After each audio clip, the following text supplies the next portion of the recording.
Hello friends, welcome to our channel. இன்றைக்கி வீடியோவில் என்ன பார்க்க போகிறோம் அப்படின்னா, இந்த மாதத்துக்கான பட்ஜெட் பிளானிங்கும், அதுக்கு வந்து நான் எப்படி வந்து செலவுகளுக்கான பணத்தையும் சேமிப்புகளுக்கான பணத்தையும் நான் ஒதுக்கி பட்ஜெட்டை வந்து ஃபாலோ பண்ணுறேன் அப்படிங்கிறத உங்களோட ஷேர் பண்ணிக்கலான்னு இருக்கேன்.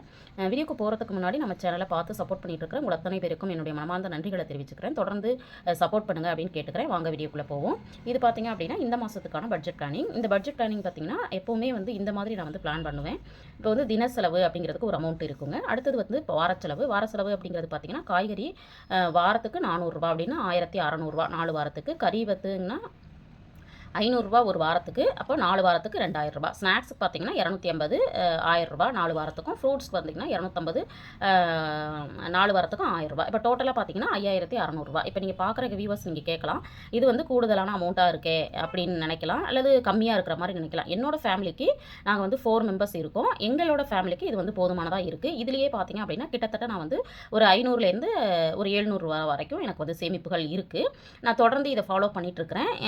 இது சரியான அமௌண்ட்டாக இருக்கும் அப்படி எனக்கு இருக்குது அப்படிங்கிறதுனால உங்களோட ஃபேமிலிக்கு எப்படி செலவாகுதோ அதுக்கு தகுந்த மாதிரி கண்டிப்பாக அந்த மாதிரி வார செலவுகள் அப்படிங்கிறது ஒரு 5000க்குள்ளே இருக்கிற மாதிரி நம்ம வந்து பிளான் பண்ணிக்கலாம். அடுத்தது பார்த்தீங்க அப்படின்னா மாத செலவுகள். இப்போ மாத செலவுகள் அப்படிங்கிறது பார்த்தீங்கன்னா, நான் வந்து மளிகைக்கு வந்து 4500 ரூபா போட்டிருக்கேன். இதுக்கு முன்னாடி பார்த்தீங்கன்னா 4000 தான் போட்டிருந்தேன். ஏன்னா மளிகை பொருளோட செலவுகள் வந்து இப்போ கொஞ்சம் கூடுதலாக இருக்குது. ஏன் அப்படின்னா, எங்கள் வீட்டில் வந்து ஆல்ரெடி 4 மெம்பர்ஸ் நான் அப்படின்னு சொன்னேன் இல்லைங்களா, அதில் வந்து இப்போ வந்து என்னுடைய மாமியார் வந்து எங்களோட இப்போ வந்து ஸ்டே பண்ணியிருக்காங்க. அப்படி இருக்கிற பட்சத்தில் கொஞ்சம் கூடுதலாக செலவாகுது. அதனால பார்த்தீங்கன்னா 4500 ரூபா. நிறைய பேர் கேட்குறீங்க 4500 ரூபா ரைஸோட சேர்த்து போதுமானதாக இருக்குமா அப்படின்னு கேட்குறீங்க. நாங்கள் வந்து பார்த்திங்கன்னா ஒரு மாதம் ரைஸ் எடுக்கிறோம் அப்படின்னா அப்போ வந்து மளிகை பொருட்கள் கம்மியாக வாங்கிப்போம். ரைஸ் எடுக்காதது மந்த்தில் வந்து 4500 ரூபாய்க்கும் ஜாமான் வந்து வாங்கி கூடுதலாக வச்சுப்போம். அது இல்லாமல் பார்த்திங்கன்னா மளிகை ஜாமானில் வருஷத்திற்கான பொருட்கள் அப்படின்னு சொல்லிட்டு ஒரு சிலதெல்லாம் வாங்கி வச்சுருப்போம். இந்த இப்போ புளி, மிளகாய், மல்லி இதெல்லாம் பார்த்திங்கன்னா மொத்தமாக வாங்கி வச்சுருவோம். அப்படி இருக்கிறப்ப வந்து இது மாத செலவுகளில் எங்களுக்கு வந்து ரொம்பவும் குறைவாக தான் ஆகுது. அதனால் இது எங்களுக்கு போதுமானதாக இருக்குது. அடுத்து பார்த்திங்கன்னா ஈபியுமே பார்த்திங்கன்னா ஆல்ரெடி நான் வந்து 1000க்குள்ளே தான் எனக்கு வந்துட்டு இருந்துச்சு. இப்போ வந்து 1200 400 அப்படி வருது. ஏன்னு பார்த்தீங்கன்னா, இப்போ ஏப்ரல் மேலலாம் வந்து என்ன பண்ணியிருந்தோம்னா ஏசி வந்து யூஸ் பண்ணியிருந்தோம். அதனால் கொஞ்சம் கூடுதலாக வந்துருச்சு.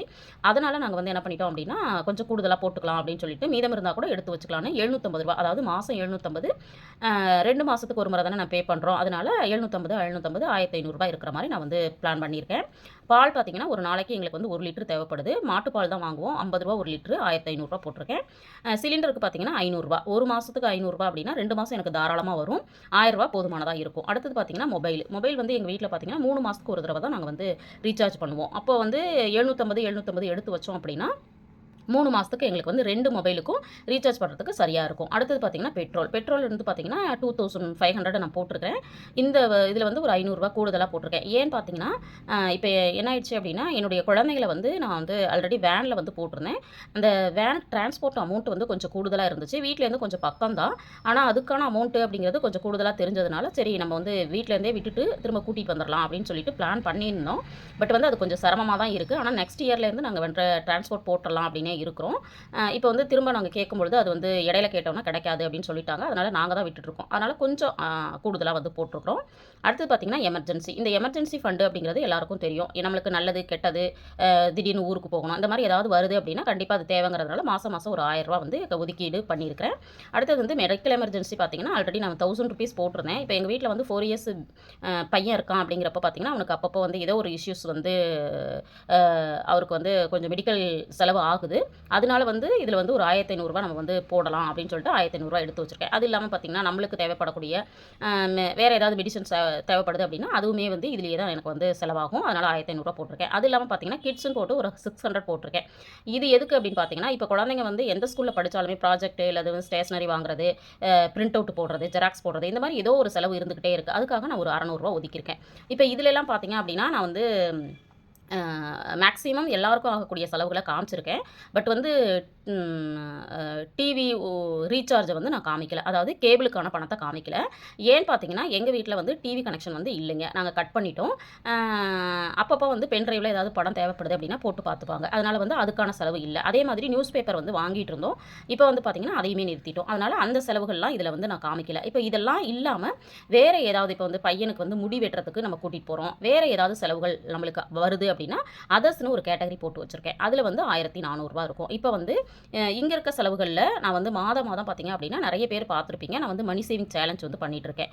இந்த மந்த்துக்கான பட்ஜெட்டில் பார்த்தீங்கன்னா நான் வந்து 15,000 வருது. இவ்வளோ அமௌண்ட்டா அப்படின்னு நீங்கள் கேட்கலாம். இருந்தாலும் என்னுடைய ஃபேமிலியை ரன் பண்ணுறதுக்கு இது வந்து கரெக்டான அமௌண்ட்டாக இருக்கிறதுனால இங்கே ஒரு 15,000 போட்டிருக்கேங்க. அடுத்தது வந்து இங்கே ஒரு 5,600 இங்கே ஒரு 1,000 அப்படின்னு போட்டிருக்கேன். கிட்டத்தட்ட எனக்கு பார்த்தீங்கன்னா ஒரு 20,000 இருந்தால் ஃபேமிலியை வந்து கொஞ்சம் ரீசனபிளாக மூவ் பண்ணுறது ஈஸியாக இருக்குது அப்படிங்கிறதுனால கொஞ்சம் அமௌண்ட்டெல்லாம் இன்க்ரீஸ் பண்ணியிருக்கேன். ஆனால் இதிலேருந்து பார்த்தீங்கன்னா என்னுடைய சேமிப்பு அப்படிங்கிறது கண்டிப்பாக ஒரு 3,000 இருக்கும். அப்போது 15,000 17,000 இருந்தால் நம்மளுக்கு வந்து ஸ்மூத்தாக போகிற மாதிரி இருக்குது. இப்படி தான் நான் வந்து இந்த பட்ஜெட்டை வந்து நான் பிளான் பண்ணியிருக்கிறேன். இந்த மாதிரி பட்ஜெட் வந்து நிறைய பேர் பிளான் பண்ணியிருக்கீங்க. இருந்தாலும் சிலருக்கு வந்து அது வந்து போதுமானதாக இல்லை அப்படின்னு நினைக்கும் பொழுது நீங்கள் வந்து கூடுதலாகவோ குறைவாகவோ நீங்கள் வந்து பிளான் பண்ணிக்கலாம். இந்த மாதிரி பட்ஜெட்டை பிளான் பண்ணுறதுனால எனக்கு நடக்கக்கூடிய நல்ல விஷயங்கள் என்ன அப்படின்னா என்னுடைய செலவுகள் அப்படிங்கிறது கொஞ்சம் குறையுது. ஏன்னா இதான் பட்ஜெட்டு அப்படின்னு நம்ம வந்துடுறோம் அப்படிங்கிறப்போ கண்டிப்பாக வந்து அதுக்குள்ள செலவுகளை பண்ணுறதுக்கான மைண்ட் செட் வந்து நம்மளுக்கு வந்துடுது. இது வந்து 1 or 2 டேஸில் வந்து பிளான் பண்ண முடியுமா அப்படின்னா கண்டிப்பாக கிடையாது. இது வந்து பார்த்திங்க அப்படின்னா நான் வந்து இந்த பட்ஜெட் பிளானிங் அப்படிங்கிறது ஒரு 15 இயர்ஸாக நான் பண்ணிகிட்ருக்கேன். இந்த 15 இயர்ஸாக பண்ணிட்டு இருக்கிறதுனால பார்த்தீங்க அப்படின்னா எனக்கு வந்து அடுத்தடுத்த ஸ்டெப் அதாவது சேவிங்ஸ் அப்படிங்கிறத என்னால் இன்க்ரீஸ் பண்ண முடியுது. செலவுகள் அப்படிங்கிறது ரொம்பவும் குறையிறதுக்கு வாய்ப்புகள் இருக்குது. இந்த பட்ஜெட்டை நான் போட்டதுக்கப்புறம் பார்த்தீங்க அப்படின்னா என்ன பண்ணுவேன்னா இந்த மாதிரி அமௌண்ட்டு வந்து மொத்தமாக எடுத்துகிட்டு வந்துட்டு அதுக்கான கவர்ஸை வந்து நான் வந்து வச்சுருக்கேன் பாருங்கள். இதில் பாருங்கள் ஃப்ரூட்ஸு ஸ்நாக்ஸு இந்த மாதிரி நான் வந்து கவர் வந்து டிரான்ஸ்பரண்ட்டாக இது வந்து மீஷோவில் தான் வாங்கினேங்க. இது வந்து வெறும் 96 ருபீஸ்க்கு 10 கவர் கிடச்சிது. இந்த கவருக்குள்ளே நான் போட்டு வச்சுப்பேன். போட்டு வச்சுட்டு அந்தந்த மாதம் அந்த செலவுகளுக்கான பணத்தை வந்து அப்பப்போ நான் எடுத்துட்டு மீதம் இருக்கிறத அதிலேயே வச்சுருவேன். இந்த மாதிரி மீதம் இருக்கிற அமௌண்ட் அதிலேயே வைக்கும் பொழுது தான் நம்மளால் வந்து அடுத்தடுத்த செலவுகளை சரியான முறையில் செய்ய முடியும். இது வந்து நிறைய பேர் வந்து ஃபாலோ பண்ணுறதாகவும் சொல்லியிருக்கிறீங்க. இது எனக்கு ரொம்பவும் ஹெல்ப் பண்ணுது அப்படிங்கிறதுனால இதை நான் தொடர்ந்து ஃபாலோ பண்ணிகிட்ருக்கேன். இதை மெயின்டைன் பண்ணுறது கொஞ்சம் சிரமமாக தான் இருக்குதுங்க. இருந்தாலும் என்ன பண்ணுறதுங்க, கொஞ்சம் நம்மளுடைய செலவுகளை குறைக்கணும், நம்மளுடைய பட்ஜெட்குள்ளே நம்மளுடைய செலவை வந்து பண்ணணும் அப்படிங்கிறப்ப கண்டிப்பாக இதை வந்து நம்ம வந்து ஸ்ட்ரிக்டாக ஃபாலோ பண்ணால் தான் பண்ண முடியுது. இந்த வீடியோவில் வந்து பார்த்திங்கன்னா எங்களுடைய பட்ஜெட்டு எங்களுடைய செலவுகள் பற்றி உங்களோட ஷேர் பண்ணியிருக்கிறேன். இது வந்து உங்களுக்கு கொஞ்சம் ஹெல்ப் பண்ணும் அப்படின்னு என்னுடைய நம்பிக்கை இருக்குது. நிறைய பேர் வந்து வீடியோஸ் வந்து தொடர்ந்து போடுங்கன்னு கேட்டுகிட்டே இருக்கிறீங்க. பட் வந்து நான் கொஞ்சம் பிஸியாக இருக்கேன். என்ன பிஸி அப்படிங்கிறதையுமே சொல்லிடுறேன். இப்போ வந்து பார்த்திங்க அப்படின்னா எங்கள் வீட்டுக்காரர் வந்து ஆல்ரெடி ஃபாரின்லேருந்து ரிட்டர்ன் ஆகியிருந்தாங்க. அவங்க வந்து ஒரு 7 இயர்ஸாக வந்து எந்த ஒரு ஜாபும் இல்லாமல் இருந்துட்டு இருந்தாங்க. அப்போ வந்து என்ன பண்ணலாம் அப்படின்னு சொல்லிட்டு யோசிக்கும் போது ஒரு சின்னதாக ஒரு ஸ்டேஷ்னரி ஷாப்பு அது வந்து கிடச்சிதுங்க. அதை எடுத்து இப்போ வந்து நடத்த ஆரம்பிச்சிருக்காங்க. அந்த கடையை வந்து பார்த்திங்க அப்படின்னா நான் ஜாபுக்கு போயிட்டு வந்து ஈவினிங் ஹவர்ஸில் நான் வந்து அவங்களோட ஷேர் பண்ணிக்கிற ஒரு நிலை இருக்குது. அப்படி இருக்கிறப்ப நான் ஈவினிங் வந்து ஒரு 2 to 4 ஹவர்ஸ் வந்து அங்கே ஸ்பெண்ட் பண்ணுறதுனால என்னால் வீடியோ ஷூட் பண்ணுறதோ எடிட் பண்ணுறதோ உங்களோட ஷேர் பண்ணுறதோ ரொம்ப சிரமமாக இருக்குது. அதனால தான் வந்து வீடியோஸ் வந்து என்னால் போட முடியல. இந்த ஸ்டேஷ்னரி ஷாப் வந்து ஆரம்பிக்கிறதுக்கு நாங்கள் எவ்வளோ இன்வெஸ்ட்மெண்ட் பண்ணோம், அது வந்து பெனிஃபிட்டாக இருக்கா? இப்போ வந்து 4 மந்த் எங்களுக்கு கம்ப்ளீட் ஆயிடுச்சு. அந்த மாதிரி சின்ன பிஸ்னஸ் வந்து பண்ணலாமா, லாபமாக நஷ்டமாக இருக்குமா, அந்த மாதிரியெல்லாம் உங்களுக்கு ஏதாவது கேள்விகள் இருந்துச்சுன்னா கண்டிப்பாக கமெண்ட்டில் கேளுங்க. அது பற்றி நான் வந்து தனியாக ஒரு வீடியோ உங்களோட மேக் பண்ணி ஷேர் பண்ணிக்கிறேன். தேங்க்ஸ் ஃபார் வாட்சிங்.